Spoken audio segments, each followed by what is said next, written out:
let me take you to this voyage of understanding education and management, or education management means education and management as two separate domains, or educational management also. I'm a teacher primarily. I believe that I'm a teacher. There's no other designation, or there's no other role that I want to be remembered as. That's the only one. So here we start. I can see 100 participants as well, so including me. Like, we also learn, unlearn, and relearn together. This is what it is, the beginning. The beginning is, see, we are talking about the sustenance of a business. Now, business is of two types now. And I'm also, I forgot to say one thing.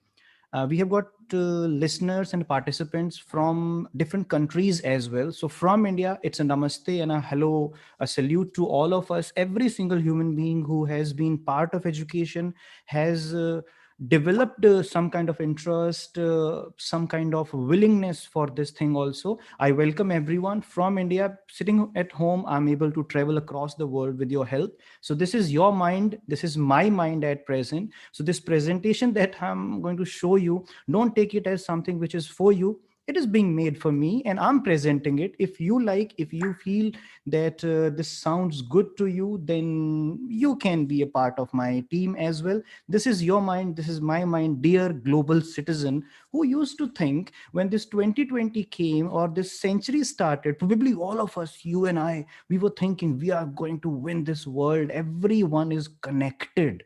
So we went and our brain got some kind of things. We do have good things in our mind. As professor also told, the workshop also suggests this thing. We do have good things in mind, but these things are not getting used. These things are not getting adapted to what exactly we all need to do. So the first thing is called life skill.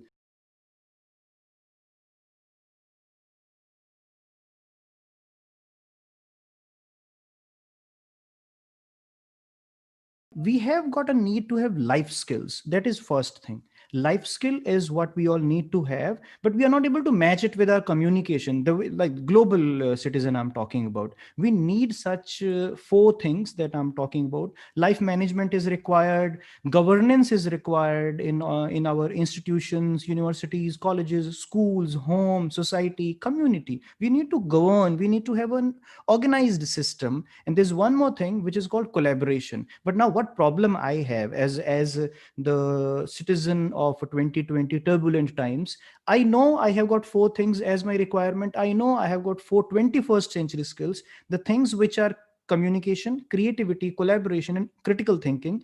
Dear friends, these are called 21st century skills. Every 21st century person needs to have a kind of inclination towards them. But we have a mismatch. Like, the four things in the brain are different and the four things we practice are different. So that is one thing.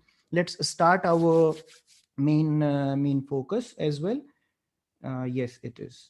So yes. Now, sometimes you and I might feel, looking at the news from India, from other countries also, we can look at the news which is coming in the newspapers, magazines, YouTube, everywhere. In India also, we have got such situations these days. We need to have this understanding that there is some kind of a social disaster happening, and because of this natural disaster, whether it is a man-made, I'm also a product of nature, you are a product of nature, we are being governed by nature. So our nature created this disaster, or nature created this disaster? That is a question of questioning. So, but still a social disaster is happening. Education, if you feel, is an essential service. Education, if you feel, is something which is integral to life. Ask the policymakers, they haven't opened the institutions. So if you believe education is essential, then it has not been opened, so that thing goes under a question. So but today we are talking about two things: one is education, one is management, and this end is something on which I'll be insisting. For me as a teacher, for me as somebody who is trying to learn educational management, these two words are not different. I'm talking about educational management today. And yes, this is a new normal for me. For you also, probably it is. This is something that I have taken from Dr. Sharma's work. It says, for the teachers, I'm sure that there are teachers who are attending this webinar, this international meeting. There are people who are parents. There are people who are engaged with people into education. what we teach in these times when we are taking online classes, we need to see this particular slide, so you can have a look on it. Meanwhile, I'm also looking at the YouTube presentation, whether there are some queries also. What we teach to the students in these times can have secondary importance. Don't worry, what you teach with the research that you are giving in your slides to the students might not be that important. The most important thing for now is they will remember not the educational content delivered, how you made them feel in these hard times, your empathy, your research area, all these things are going to be like something which is going to be a very which is going to be a thing of concern for everyone. In these turbulent times when people are struggling, don't rely on technology. If you believe that technology can save education, and then you believe that management of technology, that the management people are telling all of us that let's bring technology, let's use this technology or that technology, there's a delusion. You can't do it. Technology cannot save education. How can it save education which has been created by it? Education, and even education cannot save us. That is what I believe. Learning does. It is not possible. If you do not learn, there's no use of having the degrees or the bundle of papers. So this is something. And there is one more thing which says that suddenly we all are making this realization, wow, online education is something which is a savior. So my friends, it has always been there. We are suddenly waking up to the importance of education. However, we could have avoided this thing. It could have been avoided. Means we could have avoided the fascination for technology, and we could have kept learning as the primary thing. But we look fascinated, and when we are talking about sustaining in these tough times by managing education, we need to end the fascination for technology, and we need to start making a good use of it. Now, I'm presenting to you four different parties or four different stakeholders anywhere in the world. These four people, these four angels can do a wonder. So at present, I've got my own world which knows everything about educational technology. I've got my students who need to have two things. Now, what do you need to deliver them through educational management or education and management to sustain in their life, in their career? You want them to sustain with good health. You want them to contribute to good things in their country for the world. You want them to be good community leaders. You want them to be good speakers. So they need to have two things. Your students need two things in this new normal. They need to have knowledge, and they need to have the competence to use that knowledge. So the third thing is teachers. Now, teachers, my dear friends, I can salute you all. You are wonderful human beings. You are the warriors, actually, who are not labeled or declared as warriors, but we have kept the fundamental function of cave to city life and civilized life. The humans, they came out of the caves. How? Because they got education. They turned conscious about the things which were happening around them. So what is that? Warriorship. And one more thing which is there, the fourth door opens, and that is about parents. So they are in a fix. They don't know like how to do. They don't know how the online teaching is going to teach. They are questioning the schools and the colleges for fee also, and then some more things. This is a concept, quite interesting thing, that we all have probably understood, but now you can give it a name. Globalization, that is one thing everybody knows. We started hearing this thing after that 19th century, and then global world, global village. But now borders are shut, and every place is restricted to the citizenship of a place. Internationalization and omnipresent learning, which is everywhere. So these three things: globalization of education management, internationalization of educational management, and omnipresent learning have changed. All these things have changed what? The governance of educational institutions, it has changed. Methodologies of teaching, that these everything has changed. The nature of teachers, the nature of learning, the nature of content has changed. And the scope, a person who is going to do a degree in engineering was supposed to be an engineer only, but now the scope has changed. I'm a master's in English, but I am taking something which is in educational technology. I might be a master's in maybe Spanish, or I might be a master's in some fashion designing, but I might end up teaching something else. So the scope has changed. Online learning and offline learning, there's a mixture of it. So whenever you are going to talk about the 2420, the turbulent times, the sustenance, the sustainability of business and management, or education and management, do keep in mind education is going to remain a hybrid model in which online and offline learning will remain at the same place in the same institution. So that is one thing. Now this is something that I love to talk about. I got it from Professor RC Sharma. He presented it in a training, and then I got connected to it. Your world, my world is a VUCA world. Now, what is VUCA? VUCA. Let me tell you. The first is it is volatile, means it is explosive. It's about to blast. That is one world.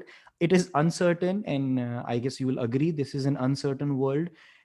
Complex, like I do have a brain which is complex. I don't know whether I should believe the vaccine or not. I don't know whether COVID is going to end permanently or not. I'm not sure whether some other virus or some other demic will come or not. I'm not sure whether the world will again start doing holistic collaboration or not, and then so on. So the fourth thing in the VUCA is volatile, uncertain, complex, and ambiguous. Ambiguous is not double speak. Like if I refer to 1984, the novel that we love to read, I'm not talking about double speak that I say something and I mean something else, but there is some kind of ambiguity. There's a meaning deficit, there's a connotation deficit, there's a trust deficit as well. So these are four things. That is one, two, three, four. The VUCA world. I'm handing it over to you so that you can also apply. Now, to the teachers of the world who are listening to us, watching this thing, you need to have the old tricks to make people educated, and you are going to make it a good part of their life, because the future which is going to come, you're going to prepare them for the future, keeping in mind the future only, not the past. So that is one thing. Alvin Toffler, I have kept his book also in my neighborhood. This man, he has written a trilogy about the futures of futuristic novels. Now he said one thing. He said the future always comes too fast and it comes in the wrong order. Maybe we never wanted to have the end of the world maybe in front of our eyes, but still we do have it, and we can't cease to be a fighter. So if I ask you one thing, how many of you are aware, or you have faced interviews and this question came to you, where do you see yourself after 5 years? Suppose this question was being asked in 2015. 5 years back, a question came in the job interviews, and the interview question was, where do you see yourself, Mr. Praveen, after 5 years? And Praveen had never thought that he would be sitting in his home and talking to people and working from home. Nobody had imagined this thing. So imagination doesn't work that way. But still, in 2020, we do have this thing in which the management of education is something which is supposed to change, and education is also going to change. I think so. We are going to be less bothered about the curriculum. And in 2020, my dear friends, sitting over a burger and or a ham and having the sip of your cold coffee or hot coffee, you might be asking, what did we learn from those times when the world was about to fall short of a solution? So that is one thing. Again, referring to education and teachers, this is the concluding thing that we'll be talking about: collaboration. So the word to be taken from my side is collaboration is going to help you and me solve this mystery of turbulent times, and we'll be able to sustain, we'll be able to survive in good education. So this is a model that I'm presenting to all of you: smart education, smart age, and management of education in a smart way. So the one thing, I'm not saying first, but one thing that you can do is planning. That is the basis of everything. I did plan how I'll be speaking, I did plan how I'm going to start, but though the planning happened just 1 minute before I'm supposed to speak, and I copied one slide and pasted there. So that's what planning is. We need to customize things. Another thing that you can see is another element is allow people to collaborate, allow people to take charge of things, and allow people to get the delegated work. You need to tell me how to swim, and for that thing you have to allow me to try my hands in it. Another feature, that another aspect of having sustainability in educational management or education is innovation. Innovate. The wheel is already there. You don't need to invent the wheel. So you don't need to discover a new wheel and you say, now this is square wheel that I have got.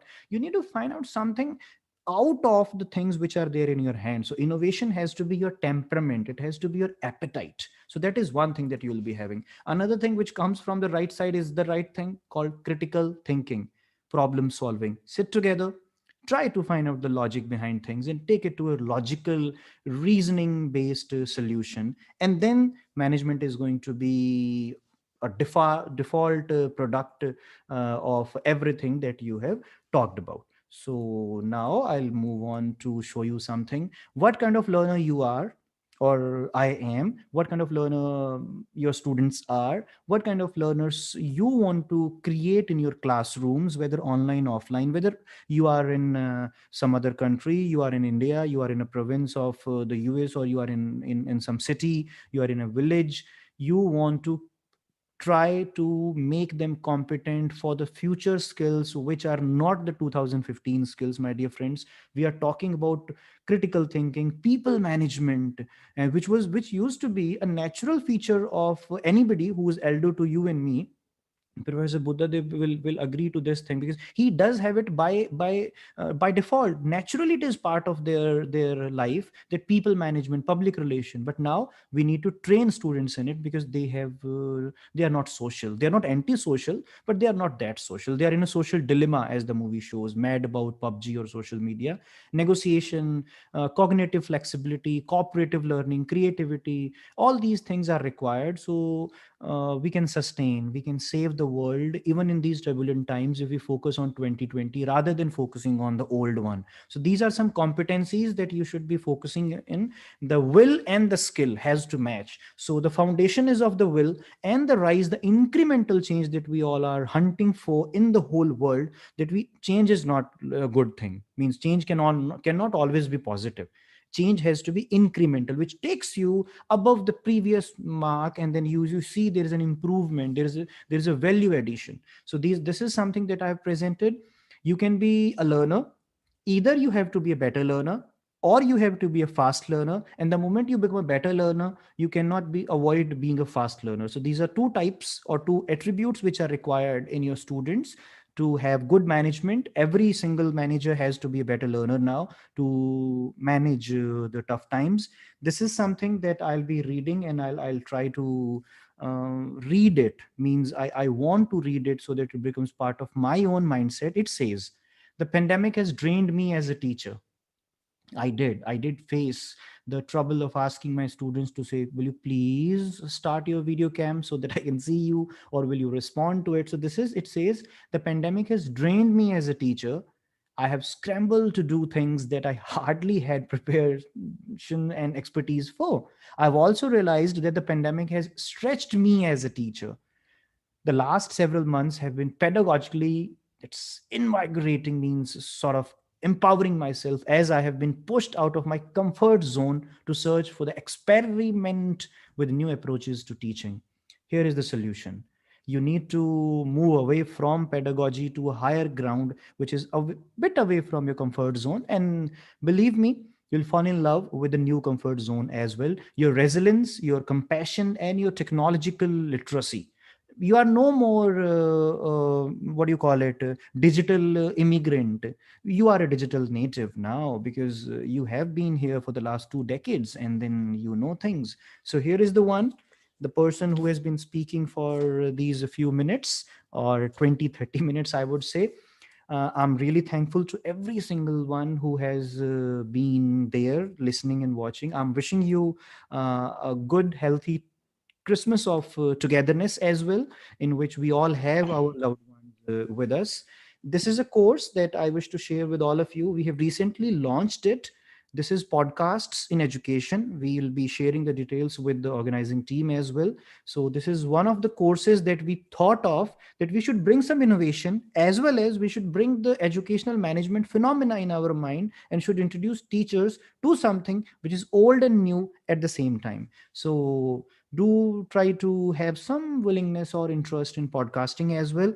You can email me on the shared email ID if you have got any queries.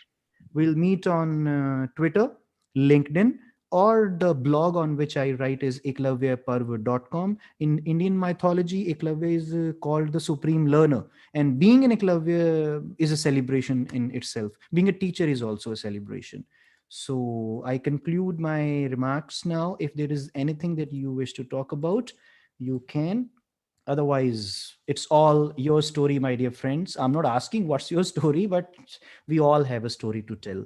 So be the loving storytellers wherever you are in any part of the world.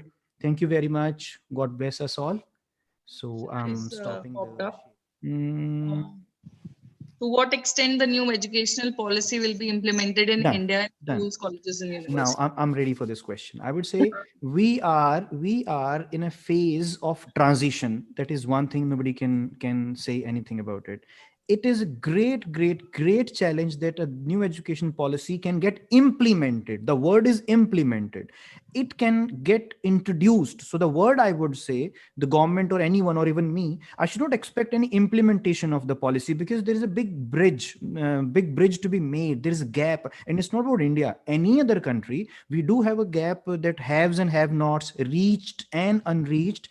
So the new education policy will be implemented to a very limited extent, and I'm saying it with my own observations. I would say it's not a policy statement from anyone, but it can be, rather than implemented, it can be shared. So that can be a thing, sir. There'll be limited things, because we do have first tier, second tier, third tier cities and schools. So it will take time.